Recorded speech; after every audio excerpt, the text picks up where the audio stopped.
इस चैनल को सब्सक्राइब कीजिए और इसको अपने फ्रेंड्स के साथ भी शेयर कीजिए। इस चैनल पे बहुत सारा कंटेंट है, आपको एग्रीकल्चर अपडेट, एग्रीकल्चर का जो जॉब्स अपडेट है या फिर कुछ एग्जाम के रिलेटेड जो अपडेट है, ये इस चैनल पे आपको मिल जाएगा। तो आप जरूर से इस चैनल को सब्सक्राइब कर लेना और आपके इस चैनल को फॉलो करते रहना, क्योंकि बहुत सारा मैंने भी इस चैनल को फॉलो किया है।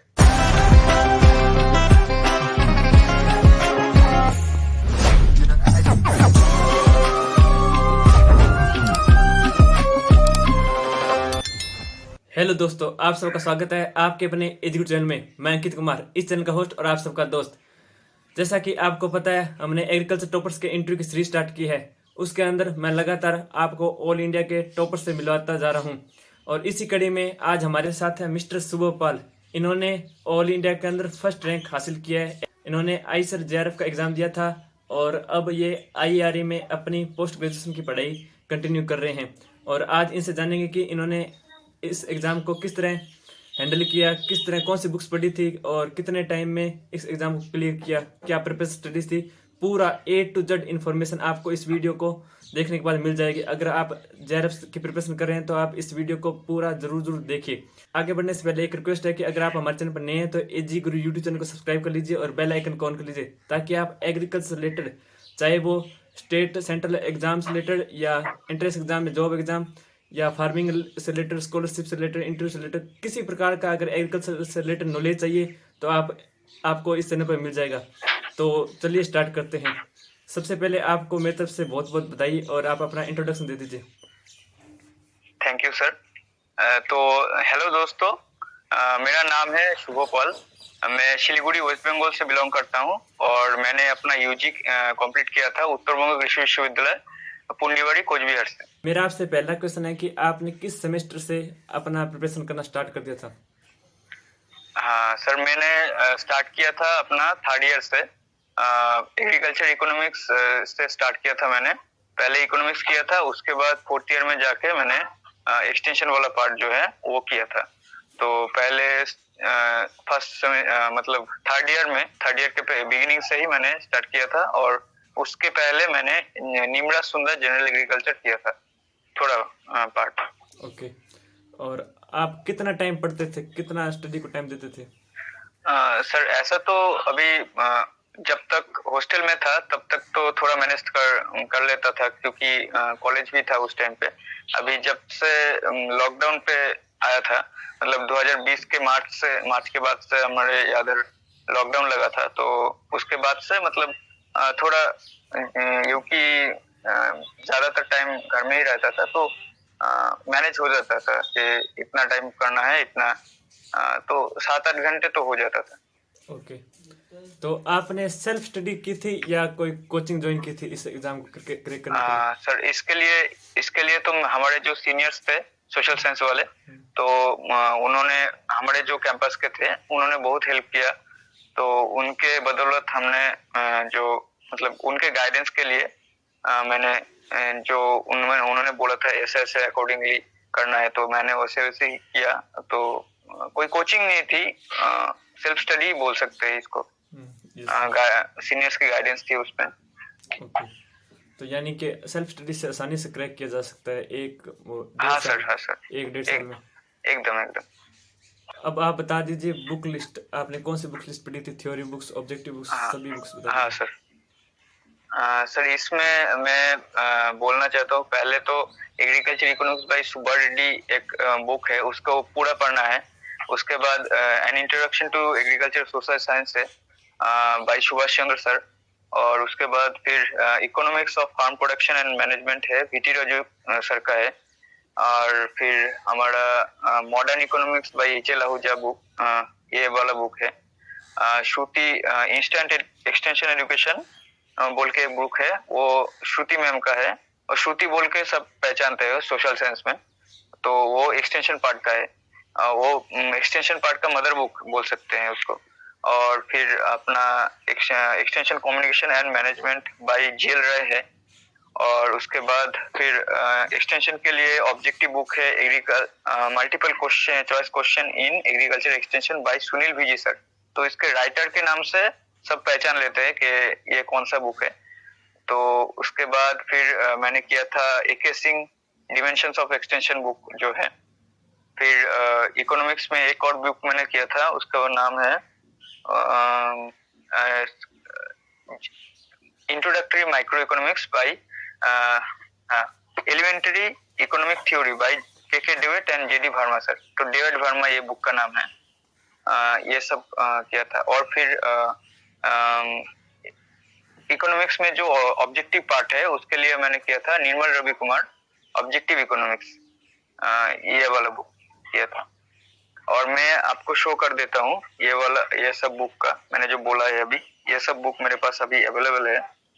ये है वीटी राजू सर का बुक, ये है सुभाष चंद्र बुक, ये है आपका सुनील विजी, फिर इसके नीचे जेएल रॉय है, फिर इधर agriculture economics by Subba Reddy book है, ये मदर बुक है एग्रीकल्चर इकोनॉमिक्स का। फिर इधर डेविड वर्मा बुक है, और ये वाला श्रुति बुक है जो एक्सटेंशन का मदर बुक है। ओके, ये सब। और आपने हैंड रिटन नोट्स तैयार किए थे या सिर्फ बुक से ही पढ़े थे?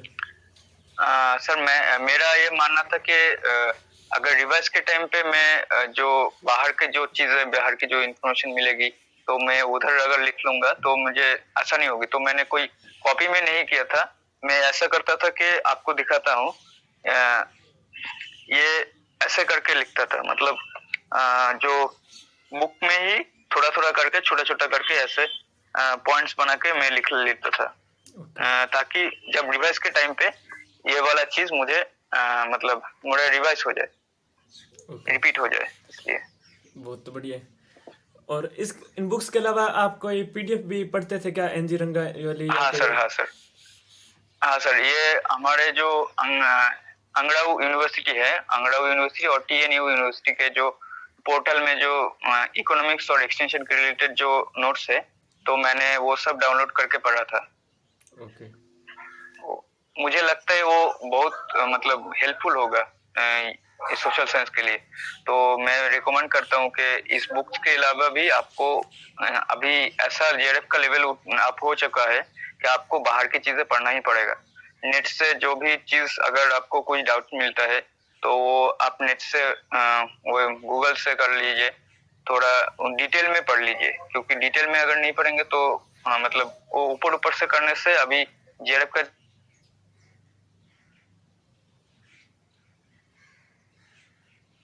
बहुत ही कम होता है। अभी डीप लेवल से कॉन्सेप्चुअल बेस्ड क्वेश्चन ज्यादा आ रहा है। Yes sir. और इसके अलावा कोई ऑनलाइन साइट्स से भी आप कोई सोर्स, ऑनलाइन साइट्स? हाँ, वो तो ये तो मैंने जो बोला था अंगड़ाऊ और टीएनयू का जो नोट्स है, और इसके अलावा जनरल एग्रीकल्चर का जो डिफरेंट साइट्स में क्वेश्चंस एमसीक्यूज है, उससे भी बहुत हेल्प हुआ।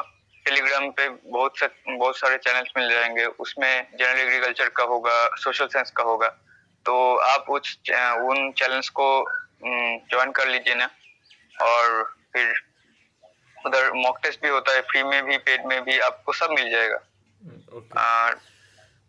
अवेलेबल हो जाएगा। आपको सिर्फ सिंसियर रहना है आपकी स्टडी के तरफ, और फिर सब चीजें आपको अवेलेबल हो जाएगा। और आपने मॉक टेस्ट भी लगाए थे लास्ट टाइम के अंदर ऑनलाइन? हाँ सर, बहुत सारे मॉक टेस्ट, बहुत सारे सीनियर्स है हमारे जो हेल्प करने को रेडी है, जो बहुत खुद से ही वो लोग बहुत सारे नोट्स हमारे ग्रुप में भेजते थे, तो हेल्प मिल जाएगा बहुत पहले की। लेकिन पहले ये जो बेसिक बुक्स है ये आपको कवर करना है। ये सब आपका कवर हो जाने के बाद आप मॉक टेस्ट दीजिए, बहुत सारा प्रैक्टिस एंड रिवाइज, ये दोनों चीज मेन जरूरी है। उसके बाद नया वाला जो आपका स्कीम्स होगा एग्रीकल्चर रिलेटेड, वो भी आपको करना पड़ेगा, जनरल एग्रीकल्चर आपको करना पड़ेगा, सबके लिए टाइम देना पड़ेगा। तो आपको ये टाइम मैनेजमेंट बहुत वाइटल हो जाता है। आपको टाइम मैनेजमेंट ऐसे का आपको मतलब सबका डिफरेंट होता है, तो आपके मुताबिक जो अच्छा होगा तो आपको वो शेड्यूल पकड़ के आपका करना होगा ऐसे। ओके। और इन बहुत सारी बुक्स हो जाती है तो इनका कॉस्ट भी ज़्यादा हो जाता है, तो अगर स्टूडेंट पीडीएफ से पढ़े तो अच्छा रहता है या पीडीएफ से या हार्ड कॉपी लाना जरूरी है? मुझे तो लगता है कि हार्ड कॉपी कुछ बुक का तो नेसेसरी हो जाता है, जो बेसिक बुक्स है। मैंने जो अभी आपको दिखाया है सब बेसिक बुक्स है, और इसके अलावा मैंने पीडीएफ से पढ़ा है। जो आपका क्या है, आपका सुनील विजी है, सुनील विजी मैंने पीडीएफ से भी पढ़ा है। अब फिर मैंने बुक भी खरीद लिया था। और आपका डिमेंशंस ऑफ एक्सटेंशन जो एके सिंह वाला बुक है, तो मैंने वो पीडीएफ से पढ़ा है। अभी जो अभी अभी मेरे पास ये वाला सुपर डी का बुक था नहीं, बहुत टाइम तक था नहीं, तो मैंने वो पीडीएफ से पढ़ा था। माइक्रो पार्ट और बाकी सारा पार्ट अवेलेबल है पीडीएफ में। मैंने जो बुक बोला सब बुक अवेलेबल है। ओके, तो अब आप सब देख रहे हैं, आप सबको इन बुक्स का लिंक, बाई करने का लिंक आपको डिस्क्रिप्शन में नीचे मिल जाएगा। आपको इनके और जिनके पीडीएफ अवेलेबल है वो भी आप नीचे लिंक मिल जाएगा, वहाँ से आप जाकर डाउनलोड कर सकते हैं। तो नेक्स्ट क्वेश्चन मेरा ये है कि आपने मेन एग्जाम को किस तरह हैंडल किया, आपने कितने पसंद किए और क्या एग्जाम का पैटर्न रहता है, सब कुछ बताइए। सर जेआरएफ में तो अभी 2020 से 120 क्वेश्चन आते हैं पिछले साल से। तो 120 में से मैंने किया था, अटेंड किया था 110, और उसमें से मेरा गलत गया था 11 क्वेश्चन और सही गया था 99 क्वेश्चन मेरा सही गया था। तो उससे मेरा स्कोर हुआ था 385 आउट ऑफ 480। तो और जो टाइम मैनेजमेंट का बात है, मैंने सोच रखा था कि 3 राउंड करना है, लेकिन उतना टाइम नहीं मिल सका। तो फर्स्ट राउंड के बाद मेरे पास 35 मिनट था। तो उस टाइम पे मैंने जो 30 क्वेश्चंस मैंने रिव्यू करने के लिए लिखा था, तो वो वाले सब किया, और उसमें से 20 क्वेश्चन मैंने कर दिया और 10 क्वेश्चन मैंने छोड़ दिया। और थर्ड राउंड में तो मुझे टाइम ही नहीं मिला। तो मेरा 2 ही राउंड हो चुका, लेकिन मैं सबको रिकमेंड करूंगा कि 3 राउंड एटलीस्ट रखें, और फर्स्ट राउंड के बाद 45 मिनट्स का टाइम रखना चाहिए, 30 to 45 मिनट्स सेकेंड और थर्ड राउंड के लिए। ओके, और टाइम तो मतलब आपका तो कम रह गया था, वैसे टाइम इनफ रहता है क्या एग्जाम को हैंडल करने में पूरा? सर ऐसा है कि अभी जो जेआरएफ का लेवल हो चुका है सब सब्जेक्ट के लिए, वो इतना लेंदी क्वेश्चन है कि टाइम इनफ नहीं पड़ेगा, और 2 घंटे में कब देखते देखते बीत जाएगा 2 घंटे टाइम। तो उससे उस पिछले साल में मैंने थर्ड ईयर में दिया था, तो उस टाइम पे मतलब एक शॉक लगा था कि ऐसा कैसे क्वेश्चन कर सकते हैं। मतलब पैटर्न भी चेंज कर दिया है, इतना लेंदी क्वेश्चन है।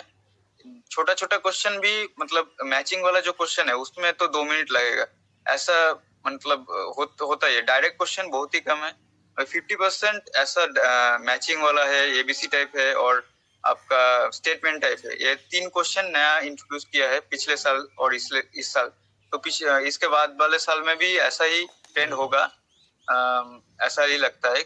और इसके लिए टाइम मैनेजमेंट करना बहुत जरूरी है। अभी आपको इसके रिलेटेड 120 का क्वेश्चंस करके आपको बहुत सारे मॉक्स देने हैं, खुद से भी मॉक्स क्वेश्चन बना के खुद को भी जज करना है कि कितने टाइम में हो सकता है, कितने टाइम में हो रहा है। तो ये बहुत वाइटल हो जाता है। ओके, और एग्जाम के अंदर पिछले ईयर्स के भी क्वेश्चन रिपीट होते हैं क्या? पिछले इयर्स का क्वेश्चन तो उतना रिपीट तो अभी मैंने नहीं देखा है कि जेआरएफ में कोई क्वेश्चन रिपीट होता है। लेकिन एक टाइप का क्वेश्चन आता है कि इस माइक्रो पोर्शन से ज्यादा क्वेश्चन आता है। प्रोडक्शन इकोनॉमिक्स पोर्शन जो है, इकोनॉमिक्स से बोल रहा हूँ, प्रोडक्शन इकोनॉमिक्स से ज्यादा आता है। और आपका एक्सटेंशन में आपका जो सोशियोलॉजी है, सोशियोलॉजी पार्ट, फिर आपका कम्युनिकेशन पार्ट मोस्ट इम्पोर्टेंट है, कम्युनिकेशन पार्ट, सोशियोलॉजी और स्कीम्स वाला पार्ट, ये तीनों पार्ट से ज्यादा क्वेश्चंस आते हैं। तो कुछ ऐसे ही आते हैं ज्यादा। ओके, रिपीट तो नहीं होता जेआरएफ में, कुछ क्वेश्चन रिपीट मैंने नहीं देखा। मैंने इसके पहले प्रीवियस ईयर के क्वेश्चंस 10-20 साल का जितना भी था बुक में था और नेट पे भी अवेलेबल था जितना, तो मैंने किया था, उसमें नहीं देखा था ऐसा कोई क्वेश्चन रिपीट हो। लेकिन एक पैटर्न था कि इस कॉन्सेप्ट का क्वेश्चन हो सकता है। यानी कि अगर पिछले 10 ईयर्स के अगर एग्जाम के सोलो कर लेते हैं तो आपको पता चल जाता है किस तरह के क्वेश्चन आते हैं। हाँ, पता चल जाता है, ऐसे कॉन्सेप्ट से ही क्वेश्चन आता है, इस टॉपिक से ही क्वेश्चन आता है ज्यादातर। और 2021 में तो एनटीए ने नया ही पैटर्न ला दिया था, तो हाँ सर, 2020 में ही नया पैटर्न लाया था। तो ये हमारे लिए मतलब 2020 में जब थर्ड ईयर में था, तो उस टाइम पे हमारे लिए एक शॉक लगा था ऐसा। तो 2021 में तो हैबिचुएट हो गया था हम कि ऐसा ही क्वेश्चन आएगा, तो उतना ज्यादा मतलब प्रॉब्लम नहीं हुआ। लेकिन फिर भी इतना ज्यादा लेंदी था तो टाइम पे खत्म नहीं कर सका।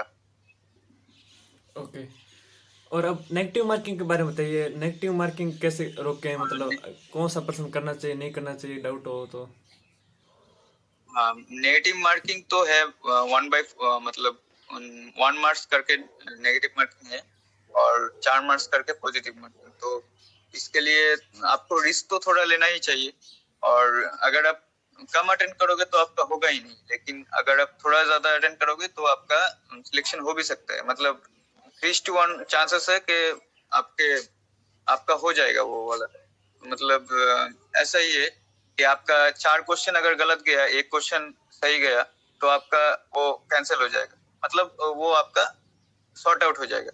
तो इसके लिए आपको थोड़ा रिस्क लेना चाहिए। अभी जो ऑप्टिमल जोन है मैं वो बोलूंगा कि 110 से 115 या फिर 105 से 110, ये वाला जो रेंज है, इसके नीचे नहीं, इसके ऊपर भी नहीं। इसके ऊपर तो बहुत ज्यादा रिस्क हो जाएगा, कोई अगर श्योर है तो ही करे। लेकिन 110 तो करना चाहिए मुझे लगता है। इसलिए मैंने पिछली बार भी 110 किया था और इस बार भी 110 किया था। सीनियर्स ने भी बोला कि 110 के आसपास रहना चाहिए तेरा अटेम्प्ट। तो आपने थर्ड ईयर में दिया था, तो आपकी रैंक कितनी आई थी तब? मेरा रैंकिंग उस टाइम पे ऑल इंडिया रैंक 42 आया था। वाह, बहुत बढ़िया, बहुत अच्छा आपने इम्प्रूव किया। आपने एग्जाम के लास्ट 10 डेज में कैसे रिवीजन किया था? रिवीजन तो वैसा ही था, लेकिन लास्ट 10 डेज में वो जनरल एग्रीकल्चर तो जनरल एक्सटेंशन का जो स्कीम्स है, वो स्कीम्स वाला पार्ट मैंने ज्यादा किया था, और रिसेंट जो करंट अफेयर्स है एग्रीकल्चर से रिलेटेड, वो वाला पार्ट मैंने स्टार्ट कर दिया था उस टाइम पे। तो बाकी रिवीजन तो थोड़ा घटा दिया था, लेकिन ये वाला जो करंट अफेयर्स वाला पार्ट था, तो इसके लिए प्रिपेयर ज्यादा किया था। ओके। तो आपने लास्ट दिन में, मतलब यानी कि एक दिन रह गया था, तो आपने पढ़ाई छोड़ दी थी या कैसा किया था? मतलब आप टॉपर है, तो आप अगर आपकी स्ट्रेटजी क्या होगी, ये अगर जानना चाहते हैं देखने वाले। नहीं, वो एक दिन पहले भी नॉर्मली था। जितना होल ईयर मैंने जितना ही किया था, उतना भी लास्ट मतलब एक दिन पहले भी उतना ही किया, और जल्दी जल्दी सो गया था। फिर सुबह उठ के जाना भी था, जल्दी जल्दी करके सो गया था। थोड़ा मतलब पैनिक होता है, तो सबको ही होगा, कोई ऐसा नहीं होगा कि एग्जाम के पहले पैनिक नहीं होगा। तो पैनिक तो होता है, लेकिन थोड़ा संभाल के कर लिया था उस टाइम। आपने अपनी कॉलेज लाइफ को और पढ़ाई स्टडी टाइम को कैसे मैनेज किया? आपने रावे हुआ था, आपका ईएलपी हुआ था, तो आप हाँ टाइम हाँ निकाल लेते थे क्या? कितना टाइम पढ़ते थे उस टाइम? हाँ, उस टाइम पे तो एक्चुअली हमारा रॉय तो ऑनलाइन हुआ था। ऑनलाइन मतलब हमारे एरिया के जो विलेजेस है उस पे जाके विजिट करना था। तो फिजिकली अगर हम कॉलेज में होते तो ज्यादा टाइम रॉय में देना पड़ता था। लेकिन इस टाइम पे भी हमारा 1.5 महीना, मतलब अप्रोक्स 1.5 महीना सब मिला के, रिपोर्ट बनाना हो गया, एआईए हो गया, ईएलपी हो गया, सब मिला के 1.5 महीना तो रॉय में चला गया। मतलब उस टाइम पे मैं कोई काउंट ही नहीं करता कि मेरा कुछ पढ़ाई हुआ। तो वो सब छोड़ के उस टाइम पे, मतलब ड्रॉइंग के टाइम पे मैंने उस पे ही फोकस किया। और फिर बाकी जो टाइम मिलता था, मतलब बाकी जो इतना भी टाइम मिलता था उसमें जनरल एग्रीकल्चर निम्न सुंदर करता था, और एसआर कांतवा जो है, एसआर कांतवा मैं बोलूंगा कि जनरल एग्रीकल्चर में एसआर कांतवा पहले करना है, फिर निम्रा सुंदर। क्योंकि निम्रा सुंदर पहले अगर कोई करेगा तो मतलब एक डर लग जाएगा कि होता नहीं है, 2-3 बार रिवाइज करने से भी नहीं होता। तो एसआर कांतवा कोई अगर कर ले तो उसका वो एक कॉन्फिडेंस बिल्ड हो जाएगा, ओके। कॉन्फिडेंस आ जाएगा कि हो सकता है। और आपने खुद को मोटिवेट कैसे रखा? मोटिवेट तो रखना बहुत जरूरी है, क्योंकि अभी उस टाइम पे हम कोविड का सिचुएशन था, हम तो हॉस्टल में नहीं थे, तो सबसे कांटेक्ट भी हो नहीं पाता था। घर पे अकेले अकेले पढ़ाई करना, मतलब बहुत सारा ऐसा है कि हम तो मतलब 1 साल से ज्यादा, 1 साल 1.5 साल हो गया था कि घर पे बैठे। तो उस टाइम पे भी थोड़ा करके मोटिवेट रखना पड़ता है अपने आप को कि ये हमारा फोकस है, ये हमारा गोल है, इधर हमको जाना है। तो मतलब हमारा तो कभी सोचा नहीं था कि ऐसा भी रैंक आएगा। सोचा था कि 20 30 से 40 ऐसा भी रैंक आएगा तो हो जाएगा, क्योंकि पिछले बार आया था 42। तो इस उसके तो थोड़ा कम ही होना चाहिए।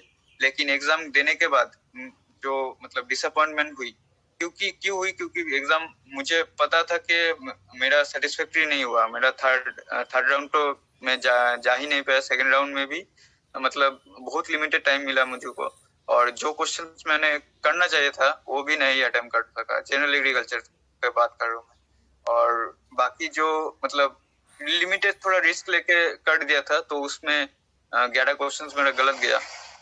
तो वैसा ही है कि मोटिवेट तो रखना पड़ेगा अपने आप को कि अपने को इधर जाना है, तो यही फोकस है। एक टाइम पे मेरा फोकस कैट पे चला गया था, मतलब एबीएम करना था मेरे को।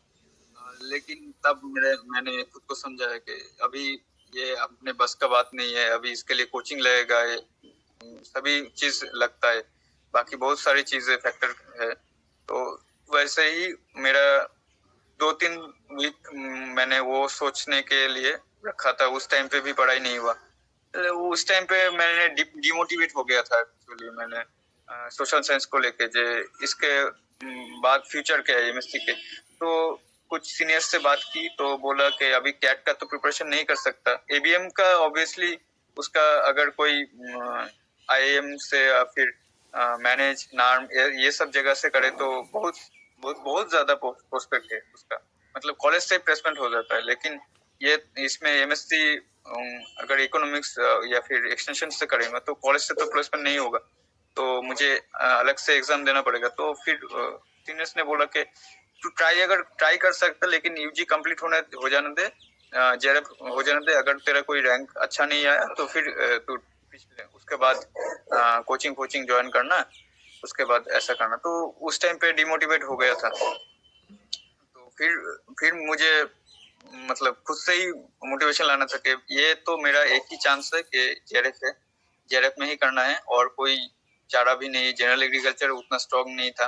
तो मतलब बीएचयू में भी अच्छा स्कोर नहीं था। बीएचयू एंट्रेंस में भी दिया था मैंने, लेकिन उतना अच्छा स्कोर नहीं था मेरा। जनरल का एक्चुअली प्रिपरेशन नहीं था। तो भगवान के भरोसे इस एग्जाम पे टॉप कर लिया मैंने। तो बात बहुत बढ़िया रहा आपका लक और आपने टॉप रैंक हासिल किया। और आपने एग्रीकल्चर इकोनॉमिक्स चूज किया अपना सब्जेक्ट जेआरएफ के लिए, तो बहुत सारे स्टूडेंट्स सेकंड ईयर में थर्ड ईयर में होंगे तो उनको पता ही नहीं चल पाता है या बहुत स्ट्रेस होता है उनमें कि कौन सा सब्जेक्ट से जेआरएफ की तैयारी करें। तो आप बताइए कौन सा कैसे किस प्रकार सब्जेक्ट चूज करना चाहिए जेआरएफ का।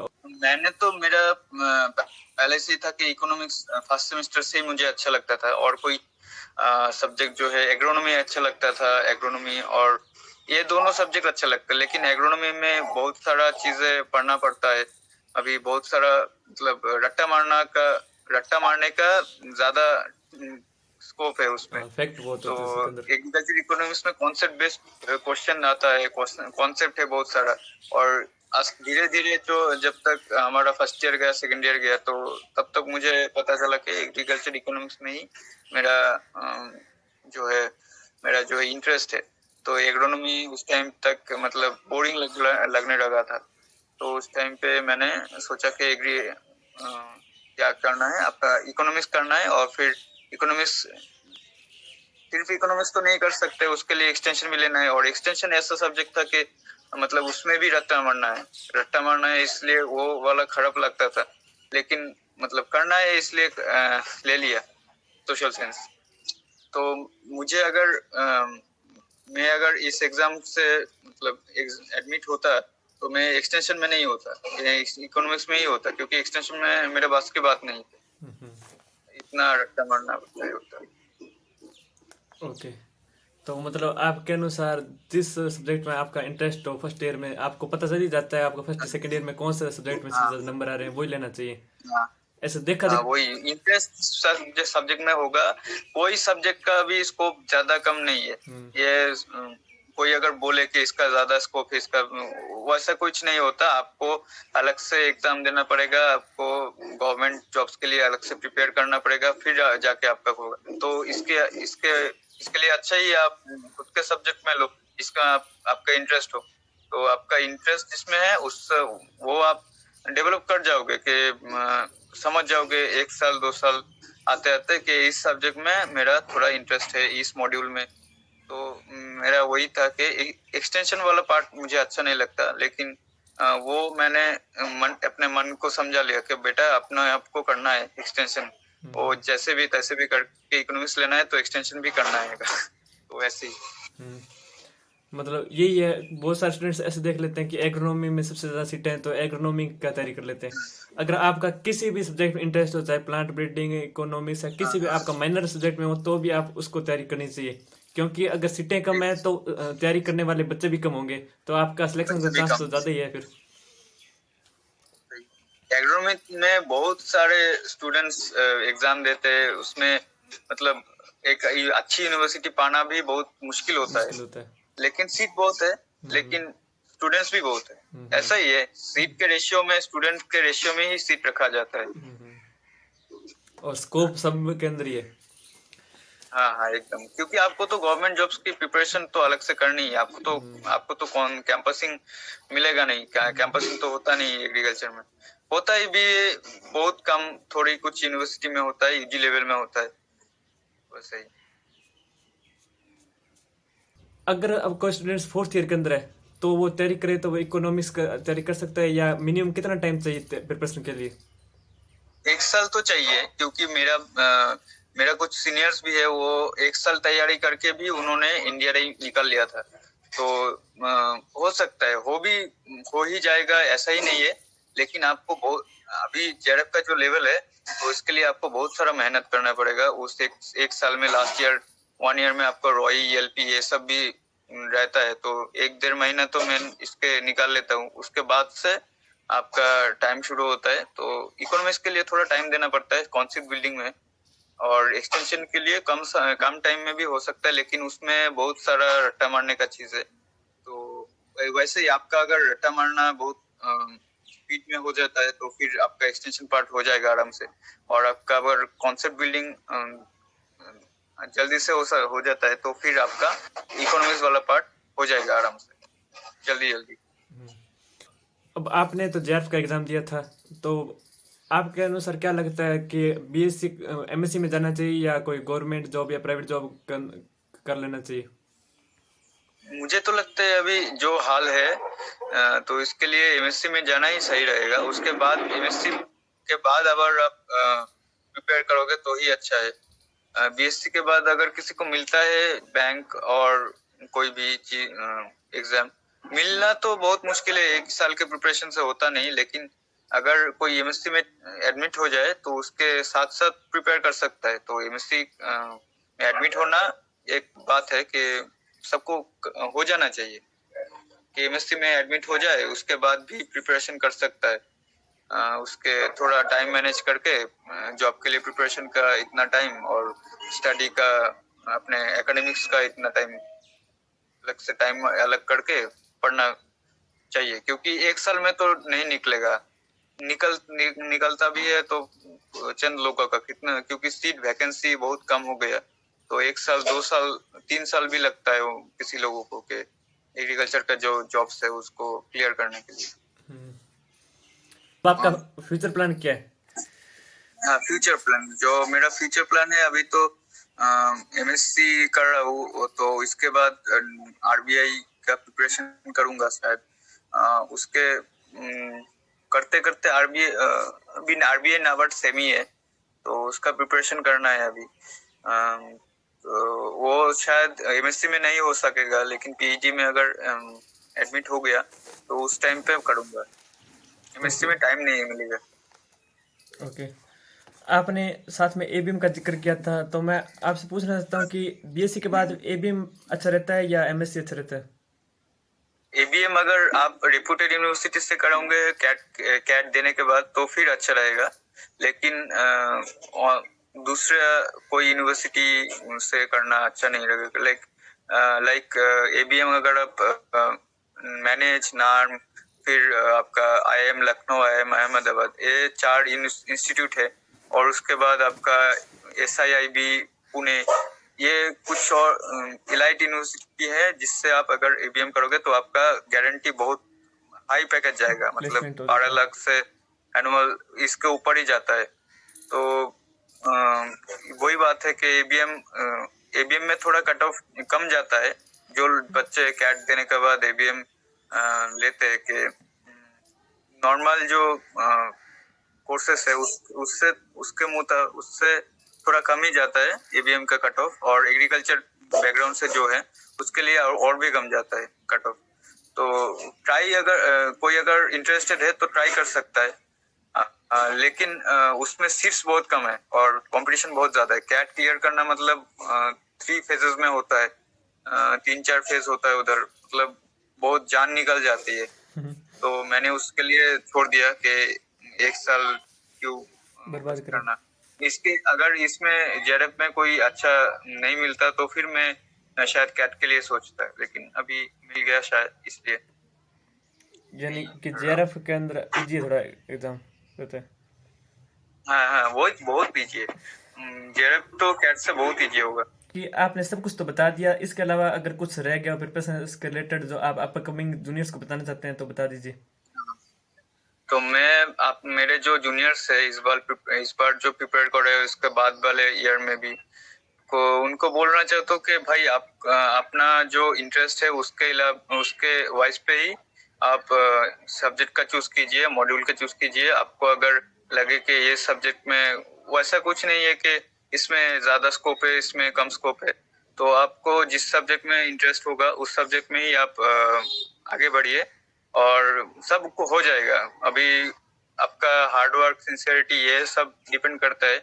तो इसके बेसिस पे आपको पहले तो बेसिक जो बुक्स है उसको फिनिश करना है। उसके बाद आपको नेट से जो भी मटेरियल मिलेगा, और फिर आपको टेलीग्राम ग्रुप्स में भी बहुत सारा मटेरियल मिल जाएगा। मटेरियल्स की कोई कमी नहीं होगी, लेकिन आपको आपका जगह पे ठीक रहना है कि आपको ये चीज आपको पूरा सिंसियरिटी रख के करना है।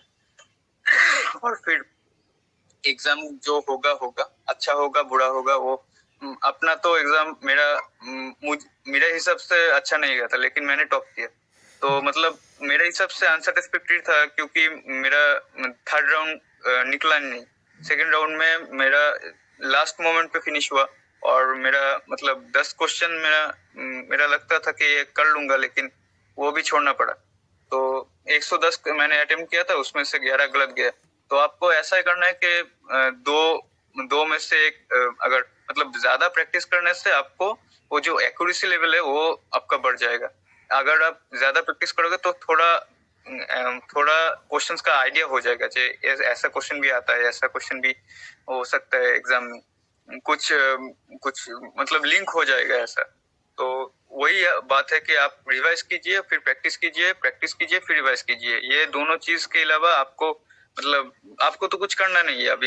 अभी तो आपको सिर्फ प्रिपेयर ही करना है। अभी तो जॉब के लिए भी प्रिपेयर नहीं करना, कुछ भी नहीं करना। अभी आप जेआरएफ फोकस हो तो जेआरएफ एग्जाम हो जाने दो, उसके बाद आप जो भी कुछ करना है आप फ्री हो जाओगे।